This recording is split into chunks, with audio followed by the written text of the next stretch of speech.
ಸ್ವರ್ಗದಲ್ಲಿ ಎಲ್ಲವೂ ಇದೆ, ಆದರೆ ಸಾವಿಲ್ಲ. ಭಗವದ್ಗೀತೆಯಲ್ಲಿ ಎಲ್ಲವೂ ಇದೆ, ಆದರೆ ಸುಳ್ಳಿಲ್ಲ. ಜಗತ್ತಿನಲ್ಲಿ ಎಲ್ಲವೂ ಇದೆ, ಆದರೆ ನೆಮ್ಮದಿಯಿಲ್ಲ. ಇವತ್ತಿನ ಎಲ್ಲ ಮಾನವರಲ್ಲಿ ಎಲ್ಲವೂ ಇದೆ, ಆದರೆ ಶಾಂತಿ ಇಲ್ಲ. ಯಾವುದು ನಿನ್ನ ಭಾಗ್ಯದಲ್ಲಿ ಇದೆಯೋ ಅದು ನಿನಗೆ ಸಿಕ್ಕೇ ತೀರುತ್ತದೆ. ಯಾವುದು ನಿನ್ನದಲ್ಲವೋ ಅದು ನೀ ಎಷ್ಟೇ ಪ್ರಯತ್ನಿಸಿದರೂ ಸಿಗಲಾರದು. ಚಿಂತೆ ಬಿಡು, ಜೀವನದಲ್ಲೇ ಬಂದಿದ್ದೆಲ್ಲವನ್ನು ಬಂದಂತೆ ಸ್ವೀಕರಿಸು. ಮನಸ್ಸಿಟ್ಟು ಕಲಿತ ಅಕ್ಷರ, ಮೈ ಬಗ್ಗಿಸಿ ದುಡಿದು ತಿನ್ನುವ ಅನ್ನ, ಕಷ್ಟಪಟ್ಟು ಗಳಿಸಿದ ಸಂಪಾದನೆ, ಇಷ್ಟದಿಂದ ಮಾಡುವ ದೈವ ಭಕ್ತಿ ಯಾರನ್ನು ಯಾವತ್ತೂ ಕೈ ಬಿಡುವುದಿಲ್ಲ. ಮನಸ್ಸಿಗೆ ಮದವೇರಿದಾಗ ಸ್ಮಶಾನದಲ್ಲಿ ತಿರುಗಾಡಿ ಬರಬೇಕಂತೆ, ಏಕೆಂದರೆ ಅಲ್ಲಿ ನಾನು ನನ್ನಿಂದಲೇ ಎಂದು ಹೇಳಿದ ಎಷ್ಟೋ ಜನ ಮಣ್ಣಾಗಿರುವುದು ಕಾರಣ ಸಿಗುತ್ತದೆ.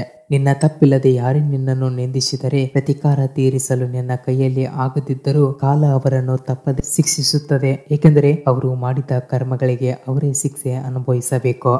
ತನ್ನ ಮನಸ್ಸನ್ನು ಗೆದ್ದವನಿಗೆ ಮನಸ್ಸು ಅತ್ಯುತ್ತಮ ಸ್ನೇಹಿ, ಆದರೆ ಮನಸ್ಸನ್ನು ಗೆಲ್ಲುವಲ್ಲಿ ವಿಫಲವಾದವನಿಗೆ ಮನಸ್ಸೇ ಅತ್ಯಂತ ದೊಡ್ಡ ಶತ್ರು. ನಿಮ್ಮ ಕೆಲಸವನ್ನು ನೀವೇ ನಿಷ್ಠೆ ಪ್ರಾಮಾಣಿಕತೆಯಿಂದ ಮಾಡಿ, ಅದರಿಂದ ಯಾವುದೇ ಪ್ರತಿಫಲವನ್ನು ನಿರೀಕ್ಷಿಸಬೇಡಿ. ಸತ್ಯದ ದಾರಿಯಲ್ಲಿ ಹೋಗೋ, ಇನ್ನು ನಡೆಯುವಾಗ ಪಾತಾಳಕ್ಕೆ ಬಿದ್ದರೂ ನಿನ್ನನ್ನು ಮೇಲೆತ್ತಲು ನಾನು ಬಂದೇ ಬರುತ್ತೇನೆ. ಓದುವುದನ್ನು ಬರೆಯುವುದನ್ನು ಕಲಿಯುವುದು ವಿದ್ಯಾಭ್ಯಾಸವಲ್ಲ, ವಿನಯವನ್ನು ಮತ್ತು ವಿವೇಕವನ್ನು ಕಲಿಯುವುದೇ ವಿದ್ಯಾಭ್ಯಾಸ. ನೀವು ನೀವಾಗೇ ಇರಿ. ನಿಮ್ಮನ್ನು ನಿಜವಾಗಿ ಇಷ್ಟಪಡುವವರು ನೀವು ಹೇಗಿದ್ದರೂ ನಿಮ್ಮನ್ನು ಇಷ್ಟಪಡುತ್ತಾರೆ. ಅಧರ್ಮದಿಂದ ಶತ್ರು ಹಲವು ಬಾರಿ ಗೆಲ್ಲಬಹುದು, ಆದರೆ ಕರ್ಮ ಎದುರಾಗುವ ವೇಳೆ ಧರ್ಮ ಅವನನ್ನು ಸುಡಲು ಪ್ರಾರಂಭಿಸುತ್ತದೆ. ನಿರ್ನಾಮ ತಪ್ಪಿಸಲು ಯಾರಿಂದಲೂ ಸಾಧ್ಯವಿಲ್ಲ. ಯಾವುದೇ ಒಳ್ಳೆಯ ಕಾರ್ಯವಾಗಿರಲಿ, ಪ್ರಯತ್ನ ಎಂಬುದು ಅಧಿಕವಾದರೆ ಹಣೆ ಬರಹವು ಕೂಡ ಶಿರವಾಗುತ್ತದೆ.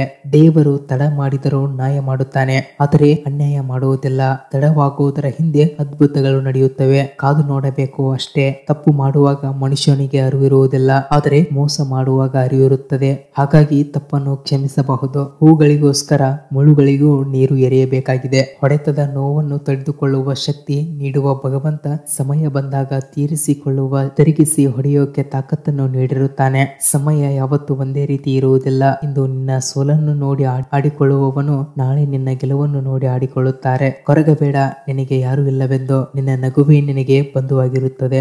ಜೀವನದಲ್ಲಿ ಯಾರು ಜೊತೆಗೆ ಇರ್ತಾರೋ ಬಿಡ್ತಾರೋ ಗೊತ್ತಿಲ್ಲ, ಆದರೆ ನಾವು ಮಾಡಿದ ಪಾಪ ಪುಣ್ಯ ನಮ್ಮ ಹಿಂದೆನೆ ಸುತ್ತಾ ಇರುತ್ತವೆ. ಸ್ನೇಹಿತರೆ, ಇದು ಇವತ್ತಿನ ವಿಡಿಯೋ. ಮತ್ತೊಂದು ದಿನ ಮತ್ತೊಂದು ಟಾಪಿಕ್ ನೊಂದಿಗೆ ಸಿಗುತ್ತೇನೆ. ಅಲ್ಲಿವರೆಗೂ thank you for watching this video.